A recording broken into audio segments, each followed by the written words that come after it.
Trump is back. Impact on H1B, EB5 visa, and green card. Friends, today we will know the all about the H1B visa, EB5 visas after Trump 2.0. What is the H1B visa and what will be the impact on US economy of H1B visa? Friends, Donald Trump has done it again, pulling off a historic election to the US president against Democratic candidate Kamala Harris. In his victory speech on November 6 in Florida, Trump said that immigrants are welcome, but they have to come in legally. But what does Trump's win mean for Indians, particularly those looking to make their mark in America? The Republic leader is known to be tough on immigration.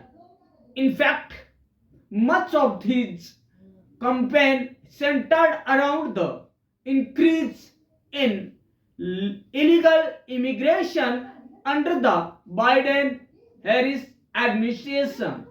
His previous term saw a raft of immigration policies that affected skilled professionals and students, particularly those holding H1B, F1, and H4 visas. So let us get into the basics. Trump's platform focused on deporting illegal migrants and with an estimated 10 million undocumented people in the US.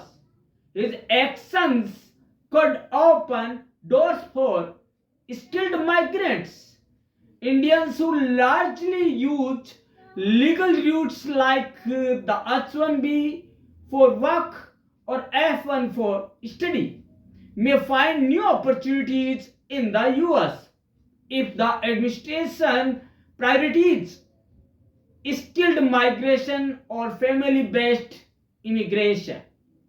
If he revives this approach, it could pave the way for skilled Indian migrants. Right now, the US system is family based, which Trump believes contributes less economically compared to skilled migrants, he said.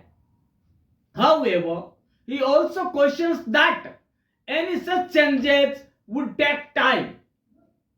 Nothing will happen overnight. The inauguration is in January, and it could take another 3 to 6 months before these policies are implemented. Now, impact on visas and work permits, what lies ahead. Indian professionals and students in the US often rely on visa categories like the H1B, F1, and H4 for spouses, and Trump's win could bring both new challenges and opportunities. Restrictive immigration policies could complicate visa statuses for highly skilled Indians, exposing them to an arbitrary lottery system beyond their control. For Indian students, especially for those in science, technology, engineering, and mathematics, STEM fields, there may be concerns or restrictions on optical practical training OPT, which allows students to work legally for up to a year after they graduate. Such challenges could severely impact students pursuing finance or banking internships too. Quickest route to avoid these uncertainties is through the EB5 Immigrant Investor Program. Permanent residency is the only way to negate these risks. The EB5 offers a fast track for those who can make the necessary investment. H1B visa challenges. Will it affect Indian professionals? Trump's win could mean stricter H1B regulations as he has previously pushed to prioritize American workers. According to that, a stricter policy could increase competition, impacting Indian technology professionals who depends on H1B renewals and applications. Now we will know student visa and green card perspectives. Will pathways change? Friends, Indian students may also face tighter visa control, especially with potential restriction on F1 education visas and changes to the OPT work permit. During the Trump administration, there were discussions about imposing new restrictions on OPT, particularly in response to the COVID-19 pandemic and rising unemployment rates in USA. Friends, now we will know the border implications for Indian immigrants. What is the stack? For the estimated 5.5 million strong Indian American community and Indians aspiring for the American dream, Trump's return holds broader implications for Indian nations. This could mean continued opportunities in fields like technology and engineering through with more rigorous documentation requirements. H1B with requirements may see adjustments and new qualification criteria might emerge across visa category. Now we will know that what is the H1 visa category. The H1B is a temporary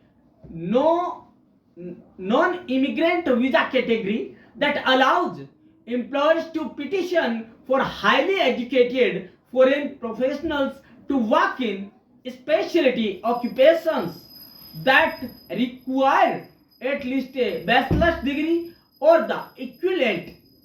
Jobs in fields such as mathematics, engineering, technology, and medical sciences often qualify. Typically, the initial duration of an H1 visa classification is 3 years, which may be extended for a maximum of 6 years only. Before an employer can file a petition with USCIS, the employer must take steps to ensure that hiring the foreign worker will not harm US workers. Employees first must attest on a labor condition application LCA certified by the Department of Labor DOL that employment of the H1B worker will not adversely affect the wages and working conditions of similarly employed US workers. Employers must also provide existing workers with notice of their intention to hire an H1B worker. Since the category was created in 1990, Congress has limited the number of H1Bs made available each year. The current annual statutory cap is 65,000 visas with 20,000 additional visas for foreign professionals who graduate with a master's degree or doctorate from a US institution of higher learning. For fiscal year 2024, The cap was reached on December 13, 2023, which is shown in figure which we have been shown in our video. The impact of H-1B workers on the US economy. According to many economists, the presence of immigrant workers in the United States creates new job opportunities for native born workers. This occurs in 5 ways. First, immigrant workers and native born workers often have different skill sets, meaning that they fill different types of jobs. As a result, they complement each other in the labor market rather than competing for the exact same jobs. Second, immigrant workers spend and invest their wages in the US economy, which increases consumer demand and creates new jobs. Third, business respond to the presence of immigrant workers and consumers by expanding their operations in the United States rather than searching for new opportunities overseas. And fourth, immigrants themselves frequently create new business, thereby expanding the US labor market. And fifth, the new ideas and innovations developed by immigrants fuel economic growth.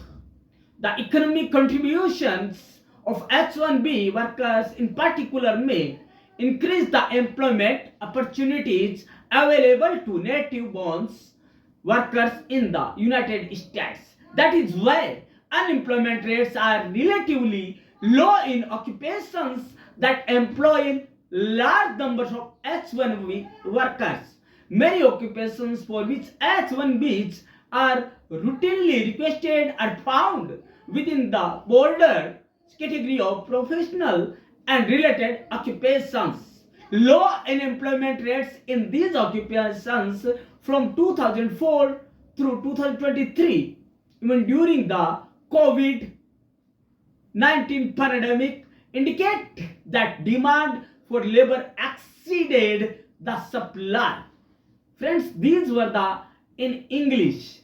Now we will know all thing in Hindi also, that what is the H-1B process and what is H-1B, and what is the impact of H-1B visa workers on the US economy. Friends, first of all, we will know what is the H-1B visa category. दोस्तों, H-1B एक अस्थायी गैर अप्रवासी visa श्रेणी है जो नियोक्ताओं को, एम्प्लॉयज को, उच्च शिक्षित विदेशी पेशेवरों को विशेष व्यवसायों में काम करने के लिए याचिका दायर करने के लिए अनुमति देता है, जिसके लिए कम से कम ग्रेजुएशन की डिग्री या उसके समकक्ष की आवश्यकता होती है, जैसे math, engineering, technology and medical science जैसे क्षेत्रों में नौकरियों के अवसर बहुत हैं। आमतौर पर H-1B वीजा वर्गीकरण की प्रारंभिक अवधि 3 साल है, जिसे अधिकतम 6 साल के लिए बढ़ाया जा सकता है। इससे पहले कि कोई नियोक्ता USCIS के समक्ष याचिका दायर करे, नियोक्ता को यह सुनिश्चित करने के लिए कदम उठाने होंगे कि विदेशी कर्मचारी को नियुक्त करने से अमेरिकी कर्मचारियों को कोई नुकसान नहीं होगा। नियोक्ताओं को पहले श्रम विभाग DOL द्वारा प्रमाणित श्रम स्थिति आवेदन LCA पर यह प्रमाणित करना होगा कि H-1B कर्मचारी के रोजगार से समान रूप से कार्यरत अमेरिकी श्रमिकों के वेतन और कार्य स्थितियों पर कोई प्रतिकूल प्रभाव नहीं होगा। नियोक्ताओं को मौजूद कर्मचारियों को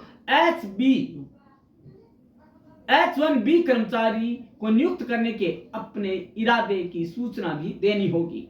1990 में जब से यह श्रेणी बनाई गई, कांग्रेस ने हर साल उपलब्ध कराए जाने वाले H-1B की संख्या सीमित कर दी है। वर्तमान वार्षिक वैधानिक सीमा 65,000 वीजा है, जिसमें 20,000 अतिरिक्त वीजा उन विदेशी पेशेवरों के लिए है जो उच्च शिक्षा के किसी अमेरिकी संस्थान से मास्टर डिग्री या डॉक्टरेट की डिग्री प्राप्त करते हैं। वित्तीय वर्ष 2024 के लिए यह सीमा 13 दिसंबर 2023 को ही पूरी हो गई थी। अब बात आती है कि ट्रंप प्रशासन के दौरान, पिछले प्रशासन के दौरान याचिकाओं के एक बड़े प्रतिशत को पिछले 4 वर्षों की तुलना में अस्वीकार कर दिया गया, लेकिन इन अस्वीकारों की बढ़ती संख्या के साथ वित्त वर्ष 2020 के उत्तरार्ध के दौरान ही अस्वीकार दरों में काफी कमी आई। प्रारंभिक रोजगारों के लिए नई H-1B याचिकाओं का अस्वीकार वित्त वर्ष 2015 में 6% से बढ़कर वित्त वर्ष 2018 में 24% के उच्च स्तर पर पहुंच गया था। फिर वित्त वर्ष 2019 में 21%, वित्त वर्ष 2019 में 13%, वित्त वर्ष 2021 में 4% और वित्त वर्ष 2022 में केवल 2% की वृद्धि है वो दर्ज की गई थी।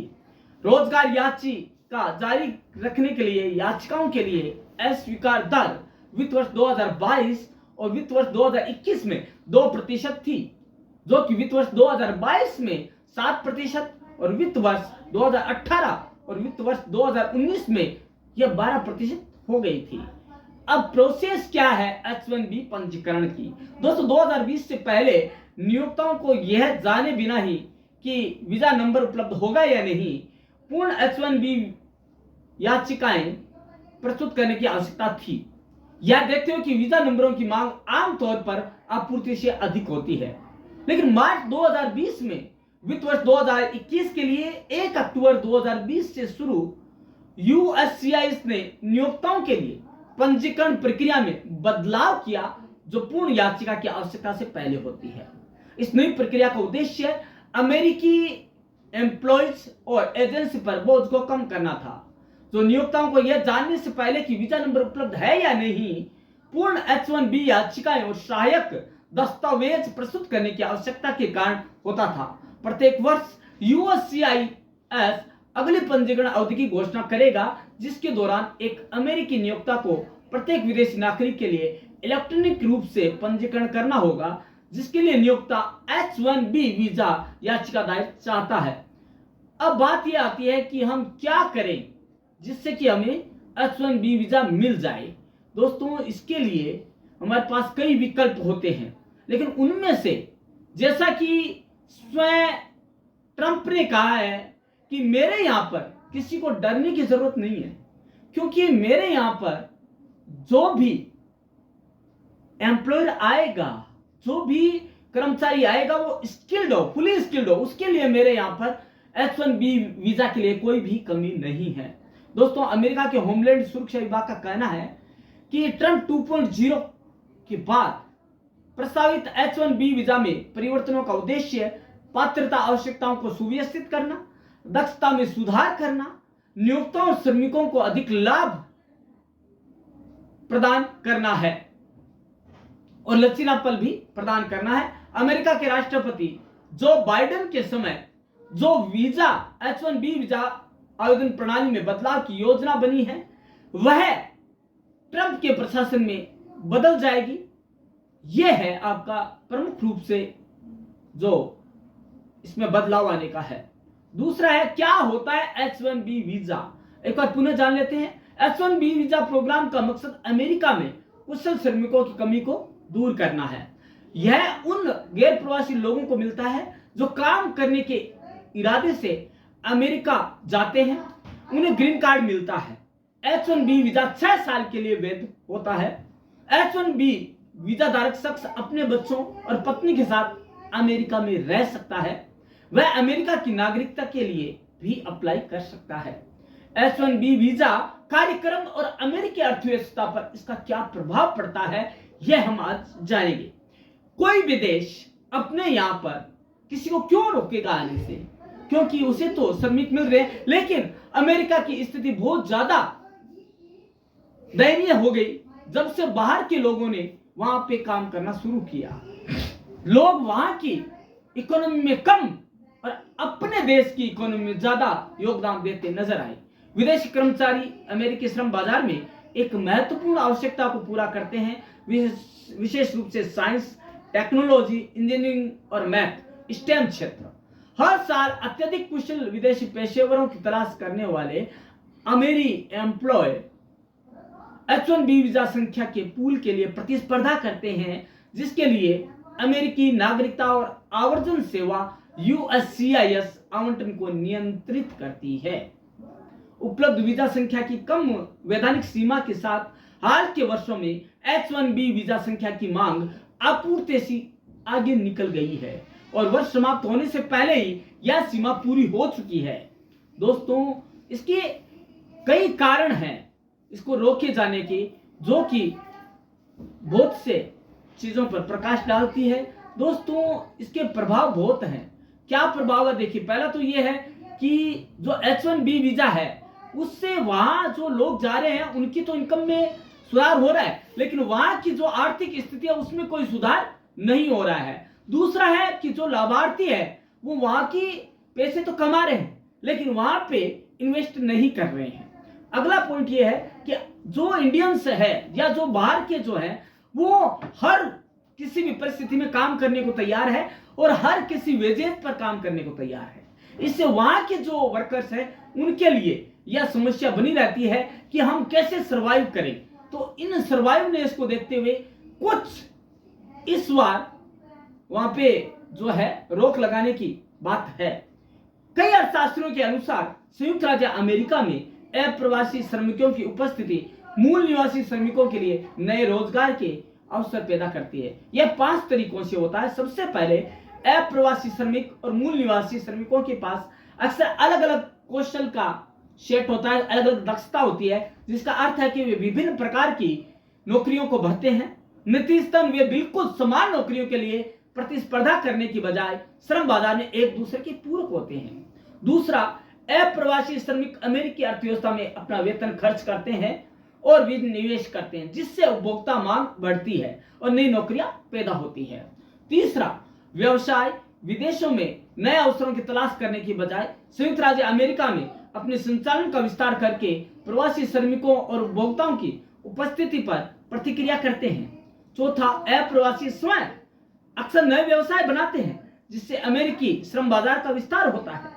और पांचवा, अप्रवासियों द्वारा विकसित नए विचार और नवाचार आर्थिक विकास को बढ़ावा देता है। तो उनको सोचने की जरूरत ही नहीं है, अमेरिका को सोचने की जरूरत नहीं है, क्योंकि वो खुद अपना जो है श्रम है वो खुद करते हैं और खुद कमा रहे हैं। विशेष रूप से H-1B श्रमिकों के आर्थिक योगदान से संयुक्त राज्य अमेरिका में मूल निवासी श्रमिकों के लिए उपलब्ध रोजगार के अवसर निरंतर बढ़ रहे हैं। यही कारण है कि बड़ी संख्या में H-1B श्रमिकों को रोजगार देने वाले व्यवसायों में बेरोजगारी दर अपेक्षाकृत कम है। कई व्यवसाय जिनके लिए नियमित रूप से H-1B का अनुरोध किया जाता है, वे पेशेवर और संबंधित व्यवसायों की व्यापक श्रेणी में पाए जाते हैं। दोस्तों, यदि हम बात करें संयुक्त राज्य अमेरिका में बेरोजगारी दर की, तो वो पाया गया है कि वृद्धि दर कमी के साथ जुड़ी हुई थी। 2005 और 2018 के बीच किसी विशेष व्यवसाय में H-1B वीजा धारकों के हिस्से में वृद्धि उस व्यवसाय में बेरोजगारी दर से कमी के साथ ही जुड़ी हुई रही। अब अन्य अपन करें शोध की बात, तो वहां पे कर्मचारियों का औसत H-1B कर्मचारियों को औसत वेतन 52% बढ़ा है। इसी अवधि के दौरान सभी अमेरिकी कर्मचारियों का औसत वेतन ओनली मात्र 39% ही बढ़ा है। तो दोस्तों, इस वजह से भी वो ये चाहते हैं कि वहां के लोगों को ही मिले काम हो। H-1B वीजा कार्यक्रम के आर्थिक लाभ पूरे संयुक्त राज्य अमेरिका में समुदायों में महसूस किए जाते हैं। उदाहरण के लिए वित्त वर्ष 2017 से वित्त 2022 तक H-1B याचिकाओं का कर्ताओं की सबसे बड़ी संख्या न्यूयॉर्क सिटी मेट्रोपॉलिटन क्षेत्र 3,72,100 H-1B वीजा याचिका स्वीकृतियां, यह देश में सभी H-1B वीजा याचिका स्वीकृतियों का 15.2% था। इसके बाद Saint Jose California 215,700, San Francisco 1,65,000 और डलास 1,50,200 का स्थान आता है। दोस्तों, ये सब कोविड के दौरान और उनके दौरान की बात है। लेकिन दोस्तों, वर्तमान में जो वर्क परमिट है, जो अभी जो बाइडेन के बाद ट्रंप 2.0 आया है, उनके द्वारा वीजा के लिए कुछ नई शर्तें लागू होने वाली है। लेकिन उनका आज भी यह है कि फर्स्ट अमेरिका तो है, अमेरिका फर्स्ट तो है, लेकिन उनका यह है कि स्किल्ड इंडियंस के लिए हमारे रास्ते हमेशा हमेशा के लिए खुले हैं, क्योंकि वे यहां पर रोजगार की संभावनाओं को बढ़ाते हैं। इसलिए दोस्तों, आज हमने बात की वीजा प्रोसेस क्या है, H1B वीजा प्रोसेस क्या है, और इसका जो H1B वीजा है, इसका जो अमेरिकन इकोनॉमी है उसके ऊपर क्या प्रभाव पड़ता है, और इसके ऊपर ट्रंप की क्या विचार है। दोस्तों, एक चीज और बता दूं मैं, ट्रंप 2.0 ने एक संभावना और जताई है कि ऑटोमेटिक जो सिटीजनशिप है वो कैसे मिलेगी। ट्रंप का कहना है कि यदि बच्चे के माता पिता में से दोनों में से एक अमेरिकन है तो ही उसे ऑटोमेटिक अमेरिकन सिटीजनशिप मिलेगी, और यह उनके द्वितीय जो दूसरा कार्यकाल है उससे शुरू होगा, उससे पहले का किसी पर लागू नहीं होगा। इसलिए किसी भी तरह की कंफ्यूज की जरूरत नहीं है, उनको किसी भी तरह की दिक्कतों का सामना नहीं करना पड़ेगा और वो रिन्यू करवा सकते हैं। तो दोस्तों, आज हमने जाना कि वीजा क्या है, और H1 वीजा पर 1B वीजा पर जो भ्रामक स्थितियां थी ट्रंप 2.0 को लेकर, या उनके संबंध में जो अलग अलग सोच थी, वो हमारे सामने आई, और वो सवालात हमने जाने कि क्या हो सकता है, क्या उसके ऊपर असर पड़ सकता है, और क्यों H1B वीजा को वो स्ट्रिक्ट करने की सोच रहे हैं। तो दोस्तों, इस तरह के नए नए टॉपिक्स आपके सामने हाजिर होते रहेंगे हम लेकर। लेकिन दोस्तों, आपको अपना प्यार, आपको अपना स्नेह अवगत करवाना पड़ेगा हमें, ताकि हम आपकी महत्वाकांक्षाओं को, अपेक्षाओं को जान पाए और जान पाए कि आप क्या चाहते हैं। तो दोस्तों, जुड़े रहिएगा प्रिंट क्लासेस चैनल के साथ। कल अब मिलते हैं इसी समय, इसी वक्त पर, इसी चैनल पर एक नया टॉपिक लेकर। तब तक के लिए धन्यवाद।